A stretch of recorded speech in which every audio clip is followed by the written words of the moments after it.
Assalamualaikum, bertemu kembali bersama saya Cikgu Arifah di channel Cikgu Arifah. Okey, kita tengok apa yang nak dibelajar hari ini.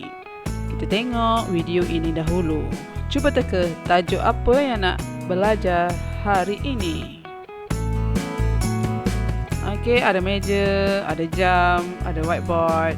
Okey, ada guru, ada murid-murid. So, tajuk apa ni?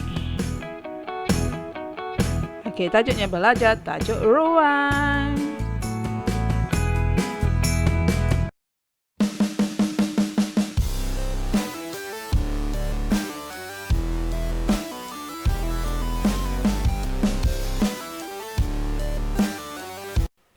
Okey, jom kita belajar kenali sudut dan jenis-jenis garisan yang ada. Okey, kita kenali sudut tegak ataupun nama glamournya satu lagi adalah sudut tepat. Sudut tegak ni biasanya ada pada bentuk segi empat tepat ataupun segi empat sama.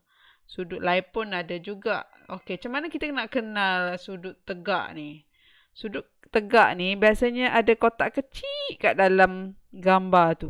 Okey, kat sini ni dia gambar segi empat tepat ni dia adalah bersudut tegak. Saya tandakan kotak kecil ni maksudnya segi bersudut tegak. Okey, kenapa dia bersudut tegak? Okey, ni setiap bucu ni pada asalnya ada satu garisan melintang, lepas tu garisan tegak dia berjumpa.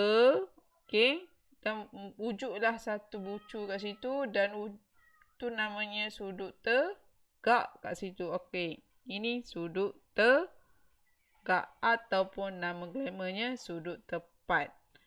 Biasanya dia berukuran 90 darjah.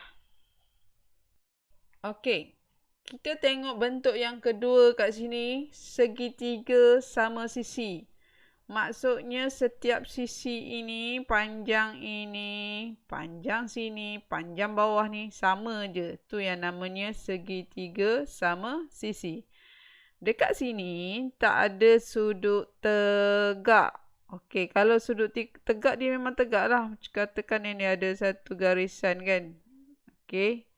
Kalau garisan dia tegak dengan bercantum dengan garisan melintang bawah, dia akan mewujudkan satu sudut tegak. Tapi di segitiga ini tak ada. So, apa yang ada dekat segitiga sama sisi ni? Okey, ini satu sudut. Ini satu sudut. Ini satu sudut. Okey, itu beza antara sudut tegak dengan sudut biasa. Kita tanda ni melengkung macam ni ha, macam anak bulan ni. Okey, itu sudut namanya sudut tirus. Okey, sudut tirus ni lebih kucup daripada, dia lebih kecil daripada sudut tegak. Okey, dia kucup macam tu lah sudut tirus namanya. Okey. Okey, contoh seterusnya kita tengok bentuk segitiga bersudut tegak. Okey, kat sini. Nampak tak garisan tegak ni dengan garisan melintang dia berjumpa?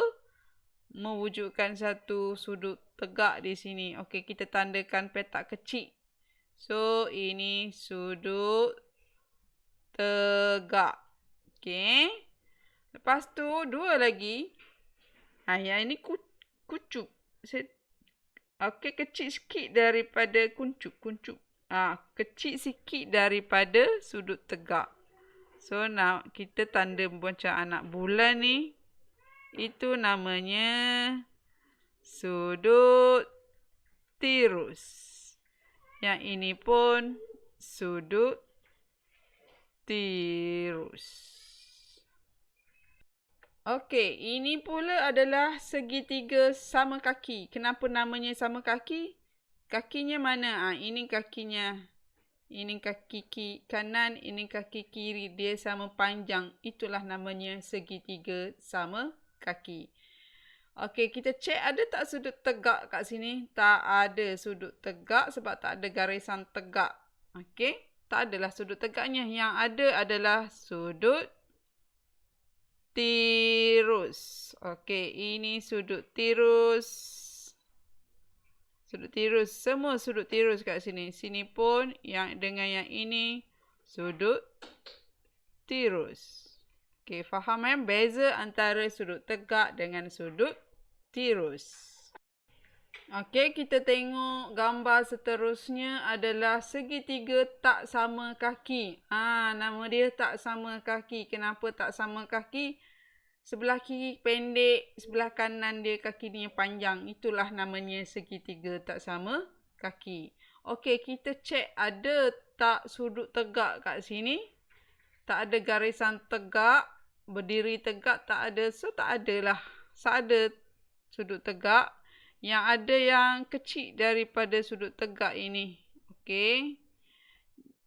Dia tak lebih daripada sudut tegak itu. Nama ini adalah sudut tirus. Okey, satu lagi yang kat atas tu.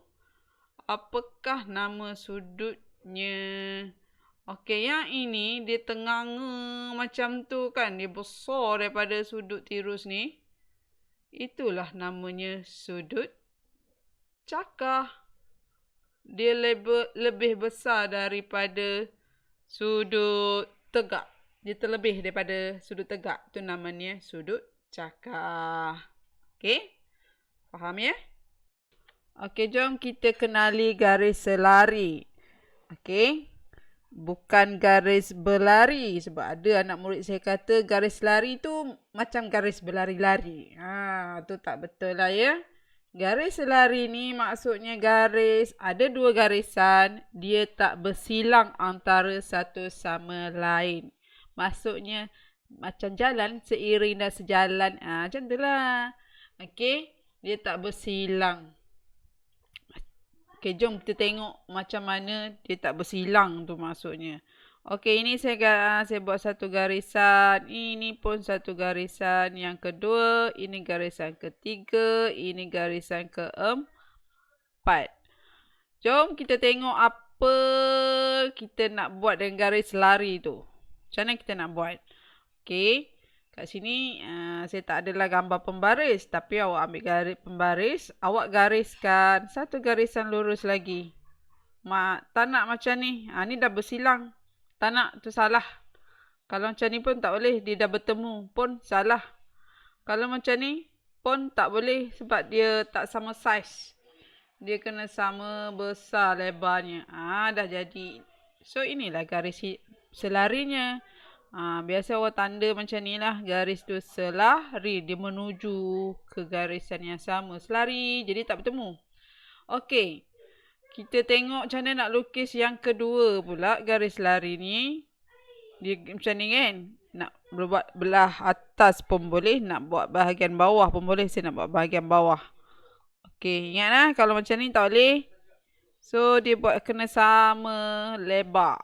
Okey. Awak guna pembaris awak. Awak gariskan sama lebar.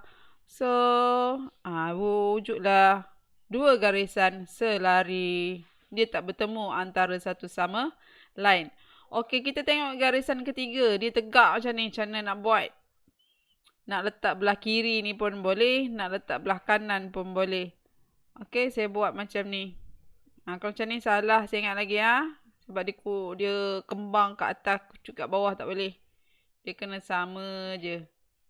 Okey. So, kita tandakan dia garis selari. Okey, last yang keempat. Kalau garisan macam tu, macam mana kita nak buat? Okey, kita buatlah sebelah dia. Kalau macam ni sengit tak nak. Dia sama je nampak. Okey, selari dah. So, siap. Garis selari. Ingat garis selari dia tak bertemu ataupun tidak bersilang. Dia duduk sebelah je. Sama je. Okey. Okey, kita kenali pula garis serenjang. Garis serenjang ialah garis yang bersilang pada sudut tegak. Maksudnya dia bersilang antara satu sama lain. Dan dia akan mewujudkan situ sudut tegak. Okey, macam mana kita nak buat garis serenjang tu? Jom kita tengok. Awak ambil pembaris awak. Okey, katakan saya nak buat macam ni. Okey, tak nak sengit. Kalau buat sengit macam ni tak jadi. Buat sengit gini pun tak jadi. Awak buat macam ni. Dah tegak. Ataupun nak buat panjang. Ada anak murid saya kata dia nak stop situ je. Tak nak buat panjang. Okey, ini maksudnya dia dah bertemu ni. Ni dia bersilang kat sini. So, boleh juga. So, dapatlah satu sudut tegak. Okey, itu salah satunya lah. Okey, kita tengok garisan ni pula. Macam mana nak buat garis serenjang. Okey, ambil pembaris lagi. Okey. Kita tarik sikit. Tegak-tegak. Tak nak macam ni, sengit. Macam ini pun boleh jadi garis serenjang. Dah ada sudut tegak kat situ. Okey, contoh yang ketiga pula. Garisan macam tu pula macam mana? Ambil pembaris. Senang je ni. Alamak, tersilap. Okey, silap ya. Ambil pembaris. Saya nak buat kat sini. Pun boleh juga. Jadilah juga garis serenjang. Walaupun dia duduk tepi pun tak apa. Asalkan dia bersilang dan ada sudut tegak. Dah jadi garis serenjang. Okey, yang keempat. Kita tengok macam mana nak buat. Okey, buat macam ni. Boleh tak cikgu? Boleh lah tu. So, inilah garis serenjangnya. Okey. Itulah perbezaannya antara garis selari dan garis serenjang. Okey, itu saja pembelajaran hari ini. Semoga semua faham dan bermanfaat kepada semua. So, jangan lupa untuk share kepada kawan-kawan semua. Semoga dapat belajar bersama-sama. Dan jangan lupa untuk subscribe channel Cikgu Rifah. Okey, sekian. Terima kasih.